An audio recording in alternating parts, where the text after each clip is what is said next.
pagkabata niya, inagaw mo sa kanya. Gusto rin ito, lumalayas. Ilang beses na lumayas? Ilang beses Nasaan na? natin kinukuha? O nga, o sige, nagmahal ka sa maling tao.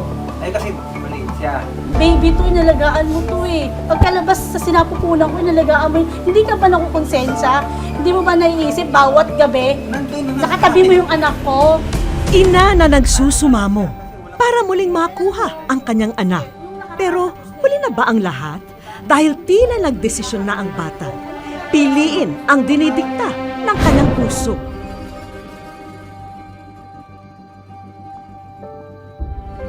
Dear wish ko lang, hiling ko pong mapawi na ang malalim na tampo ng anak ko sa akin.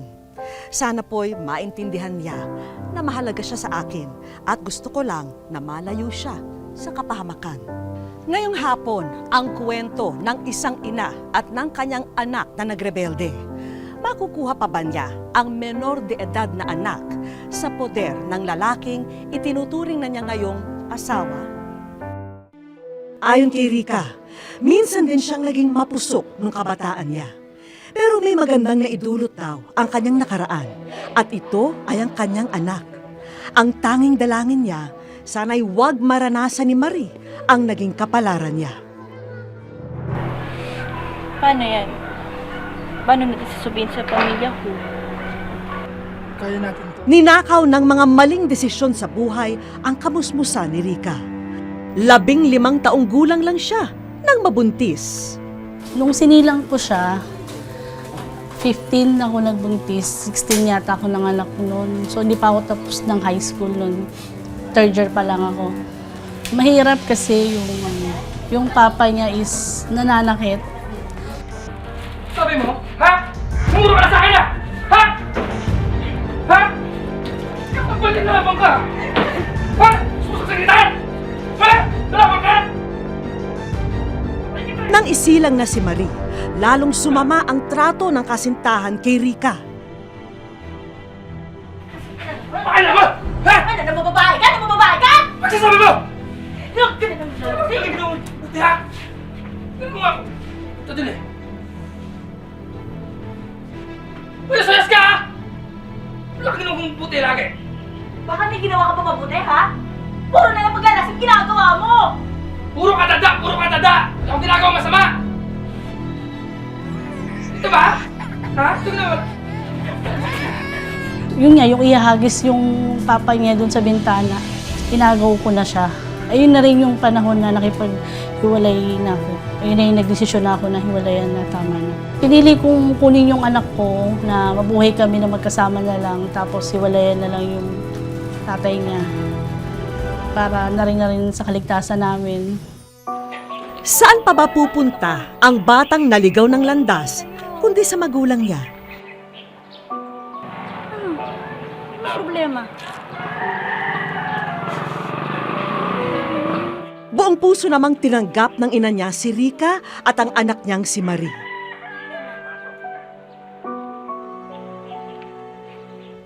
Naghanap buhay si Rika at hindi na nag-aral pa.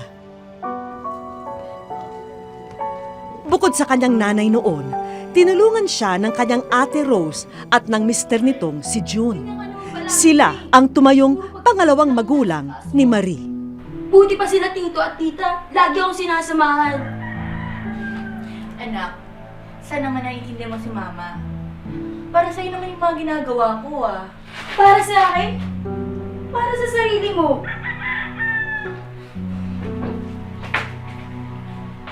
Tagay na! Tagay mo na! Ito mo ba hinahanap sa inyo? Sa barkada at bisyo napunta ang mga oras at araw ni Marie. O ano, kaya mo pa ba? Kaya pa? Kaya pa! Kaya mo pa rin eh! Kaya pala eh. Isa pa!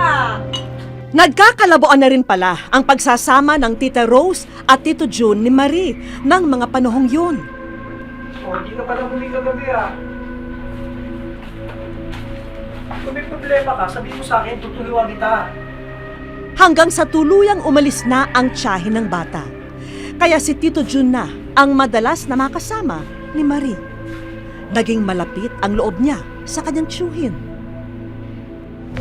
Habang si Rika, walang ideya na may ibang pakay na pala ang kanyang bayaw sa kanyang dalagita.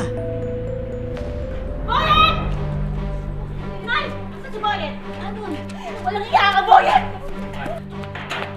Napaka-walang iya mo! Napaka-baboy mo para gawin ko sa anak ko! Malaking pagkakamali.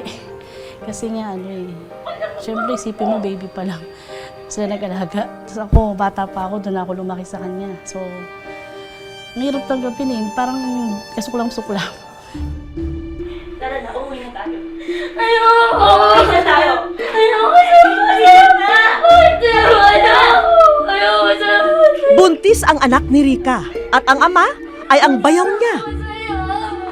Pero ang masakit pa rito, mas pinili pa ni Marie na lumayo sa kanyang ina. Ayoko! Hindi kasi ako pinapatulog ng konsensya ko sa ganung sitwasyon. Kasi yung taong mga pinagkatiwalaan ko para ma-safe yung anak ko, sila pala yung taong parang susira ng anak. Hindi, kahit sabihin niyang komportable na siya sa buhay niya, panatag na siya, okay na siya. Bilang isang ina, hindi mo kailan matatanggap yun. 4 na taon na rin na hindi nakakasama ni Rica ang anak na si Marie. Nakitira ito sa tiyuhin, kasama ang 2 taong gulang na anak nila. Sa kabila nito, naniniwala siyang isang araw ay makakasama muli ang kanyang anak at maayos nila ang kanilang buhay. Bawat araw, gabi, naalala ko siya. Sobrang hirap sa akin kasi nasanay ako na kasama siya. Akala ko tuloy-tuloy na yung... Kung may naiisip na dahilan si Rica sa ugat ng galit ng kanyang anak, marahil ito ay sa kanyang pag-aasawa muli. Maganda naman daw ang trato ng kanyang bagong mister kay Marie, pero masama pa rin ang loob ng bata. Hindi siya nakikinig sa akin. Tapos feeling niya kontrabida ako. Feeling niya, puro masama lang nakikita ko sa kanya, puro pangit lang nakikita ko sa kanya.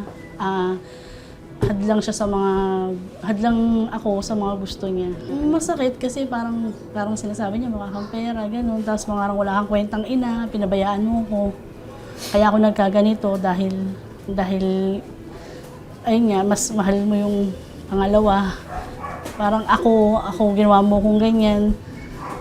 Parang sinisisi niya sa akin lahat kung bakit siya nagrebelde. Kahit may sariling pamilya na, hindi raw kumpleto ang pagkatao ni Rica dahil pakiramdam niya'y ninakaw sa kanya ang kanyang panganay. Namimiss ko yung anak ko kasi gusto ko pa rin mamasyal kasama siya. Kaming 4, makapasyal sa mga lugar na kumakain kami, nagbabaon kami ng pagkain. Masakit kasi yun nga, laging ang bilang ko pa rin 4 kahit 3 na lang pala kami. Yung mga bata, yung mga dalaga na nakikita ko ngayon, kasi dalaga na siya. Yung mga damit na bibilin ko sana sa Pasko, pero hindi ko na nabibili. Kasi hindi ko na siya mabibigay sa kanya. Hindi na masusuot yung damit na gusto ko ipasuot sa kanya. Pag nagtitinda kami nung dati yung halo-halo, siya yung tagahiwa ko. Tapos ako yung tagaluto. Yun. Tapos pag namamalengke kami, kasama ko siyang mamalengke. Tapos yun nga, nahirapan na akong bumalik sa pagbi-business kasi nga, yung bawat hinihiwa akong sahog ng halo-halo, naalala ko siya.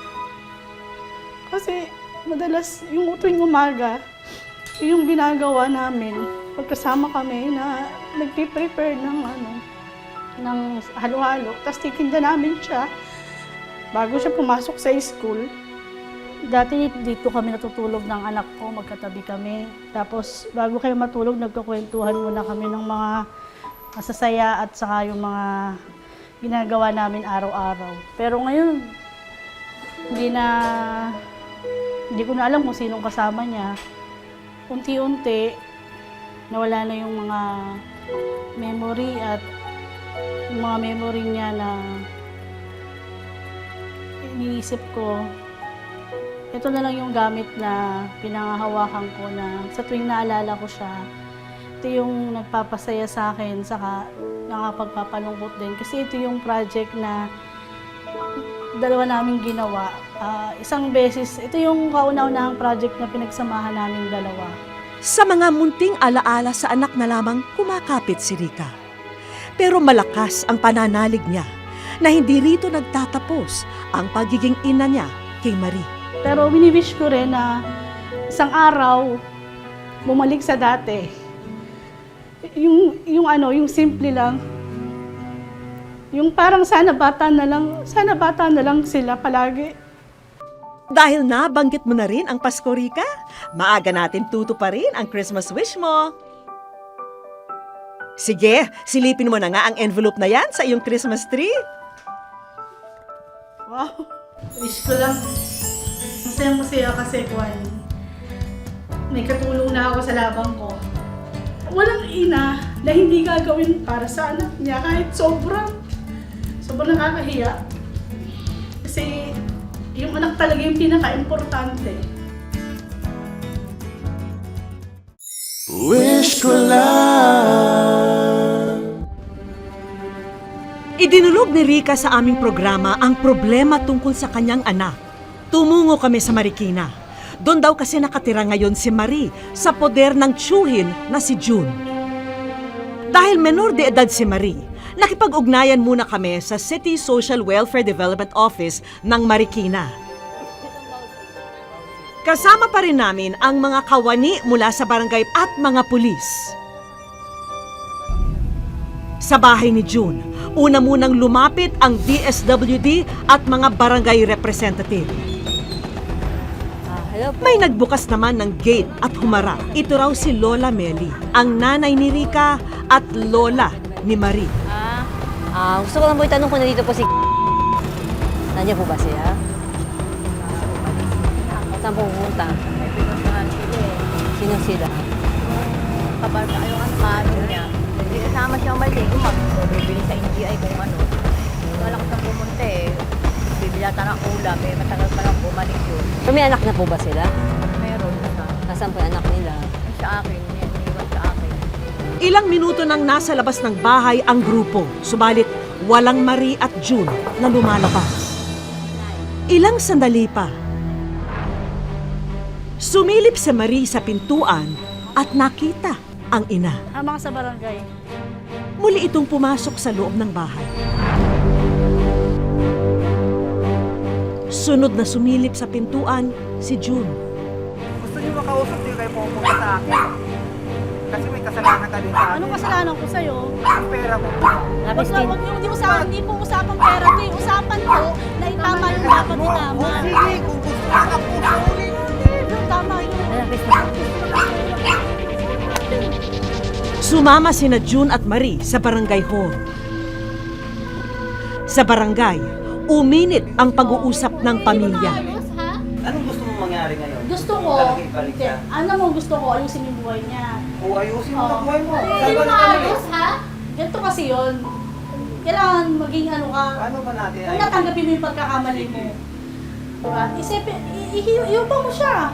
Sustentuhan mo siya. Eh, bakit nga? Walang problema kung gusto niyang sustento Oo. habang buhay. Hindi, o kaya nga, ba't di mo ginawa? Ibalik niya. Kailangan noon pa, inayos mo na yung pagkakamali mo. Inayos mo na yung yung dapat mo itama noon. Tulong-tulong din tayo kasi ito lumalayas dati ito. History ito lumalayas. Ilang beses na lumalayas ito. Maraming beses Saan na. natin kinukuha? Oo nga, yun nga eh. Bakit mo ginawa sa kanya? Baby to, inalagaan mo to eh. Pagkalabas sa sinapupunan ko, inalagaan mo yun. Hindi ka ba nakukonsensya? Hindi mo ba naiisip bawat gabi? Nakatabi mo yung anak ko. Ito Diba? na lang siya kasi walang problema. Alam mo, sige, yung nakaraan tapos na yun, nangyari na eh. Diba? Ang gusto ko yung hinaharap. Anong magagawa mo? Gusto mo tanggapin ko yung... Panay lang ang iyak ni Marie. Pero nung anak na niya ang pinag-usapan, Huwag niyo lang po ilalayo yung Hindi ko ilalayo. yun lang, kung ilayo sa papa niya. Hindi ko ilalayo yun. Kasi alam ko yung pakiramdam na mag-isa. Pero gusto ko lang itama sana yung dapat itama. Okay lang naman, dalaw-dalawin, magkita sila. Wala namang problema. Ayoko nga, dalawa-dalawin. Gusto ko makasama yan. Huwag lang kayo sa isang lugar. 3 years naman, 3 years Bakit? na. Oo, yun nga eh, 3 years. hindi na rin napigilan ni Marie na ilabas ang sama ng loob sa ina. Ba't pumunta ka kasama. Diba? Magkakasama tayo lumalabas. Alam mo kung bakit? Ayun lang yung paraan para makasama kita eh. Kahit sobrang sakit sa dibdib ko. dati, Diyos ko, 1 year. Lagi tayo Move on, sige nga ma'am. Sabihin mo nga move on ma'am. Pag ikaw ba, sitwasyon ko ma'am, move on ka ba bilang ina? Alam mo, bata pa rin to. Hayaan ko na lang siya. Hanggat hindi mo naayos yung buhay niya, kaya ayusin mo yung buhay niya. Inulo pa kita. Sinaktan bagta kahit pitik. Kung nandun ako doon sa Caloocan, masyado magulo buhay ko. Ano ko ba? Alam ko Ma'am, naman kayo yan. ma'am, hayaan ko na lang ba siya? Sa punto niyo ma'am, hayaan ko na lang ba siya? Kaya po magsolo siya ng kwarto o whatever na. Oo, yun pala eh. Financially, stable na siya, bibigyan ko na lahat. Pero pag ikaw dumating na naman, ano mangyari? Pagkarapatan kong dumating kasi nanay ako eh. Wala po kayong masamang tinapay dito. No? Dumulog na si nanay, may assistant, pamakus ng anak yan, maayos, masettle po to. No? Wala din kami intention na mapasama kayo dito pare-parehas. No? In good faith, ginawa namin ito para matulong si nanay at makausap po at makatulong din sa bata. Sorry. Unti-unti na silang naliliwanagan sa dapat mangyari sa kanilang sitwasyon. Alam mo, sorry din. So, may sorry din ako kasi. O saka, may galit din ako. Pero, naiintindihan ko rin yung sitwasyon. Hindi nga, sabi nga, may kasalanan ng bawat isa. Pero sana, hindi ito yung simula ng away, kundi simula ng gamot sa dibdib natin lahat. Makapanatag yung loob ko kapag hindi mo, Hindi ko na pagkakayo. o saka ano, yung parang, yung galit. Alam ko magagalit ka kasi sa ginawa kong to. Pero Pero, ma-quits na rin yung galit ko, wag na. Kasi wala rin naman mangyari sa galit eh. ilang taong ko na rin itong dinidibdib eh. Araw-araw umiiyak ako, araw-araw. Halos palapit na ako mabaliw eh. Napansin namin na bigla na lamang napaluha si Marie sa tabi ng kanyang ina. Okay na po lahat eh. Narinig ko rin yung ring. Narinig kasi nila natin. Wala naman akong babaguhin sa'yo ng bagong-bagong buhay eh. Ayusin lang natin. Yung gano'n nga, hindi ko ilalayo, pangako ko yan sa'yo. Tutulungan kita, promise. Sorry ko na din. Nag-less ako noon. Nag-less ako kaya noon nakapag-aral. Sana grade 11 na ako ngayon. Kaya mo makapag-aral ka pa naman ulit eh. Hindi pa huli yung lahat. Sa pagluha na yun ni Marie, nakuha ni Rica ang mensaheng matagal na niyang hinihintay na ipakita kahit papano na may malasakit pa rin sa kanya ang anak niya. Wish ko lang.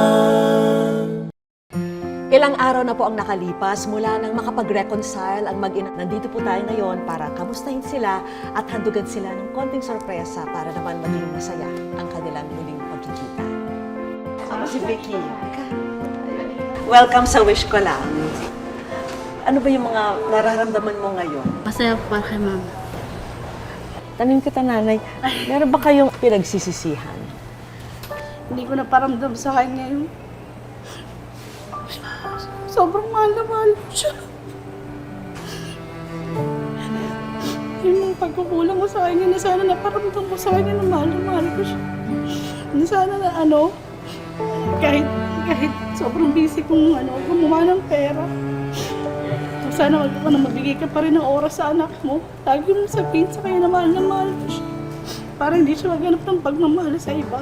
Siguro, syempre ngayon parang close ka pa no? Siguro maganda minsan, para makita mo talaga ng malinaw yung isang bagay, kailangan medyo mag-pull back ka para makita mo yung buong picture. Siguro, baka pwede natin bigyan ng chance, di ba? Para at least mas makita mo ng malinaw. Tapos after that, pwede kang mag-decide din mas mainam, no? Pero syempre, hindi mo rin syempre ipagkakait, no? Yung anak mo.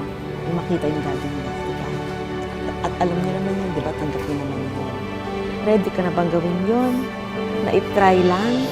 Na, alam mo yun, yung parang nagre-retreat ka para magkaroon ng clarity of mind? Sige. Oo, alam ko mahirap yan para sa'yo kasi kahit papano napamahal na rin sa'yo, di ba? Pero try mo lang, di ba? Para mapagbigyan mo lang yung mami mo rin at mapagbigyan mo rin yung sarili mo kasi bata ka pa, maganda, ang bright pa ng future mo, di ba? So, bigyan mo yung sarili mo ng pagkakataon at halaga. No? Mag-pray ka na lang ng parati, ha? Tsaka huwag kang mawala ng hope. Oo, basta dasal lang. Ha? Ano ba ang dream niyo para sa akin? Ano yung pinaka-wish niyo? Wish ko sa kanya talaga na makatapos ng pag-aaral. Tapos sabi ko sa kanya, matuto siya sa buhay. Gusto ko makita makagraduate siya ng college. Kasi hindi ko magawa eh. Hindi ko matupad. Sa mga anak ko na lang ako babawi. Hininig ni Lord yung pray.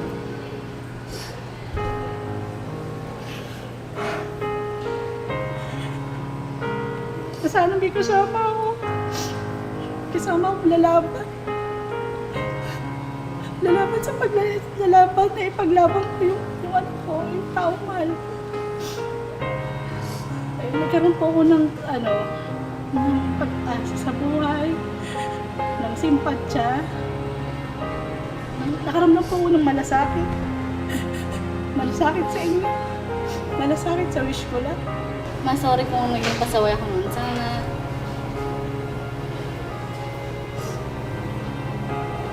Sana nakinig ako sa mga sinasabi mo. Sorry mo.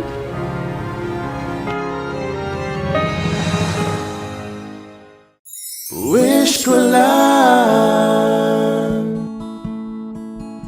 Tila sinagot na raw ng langit ang matagal ng panalangin ni Rica. Ang maayos ang gusot nilang mag-iina.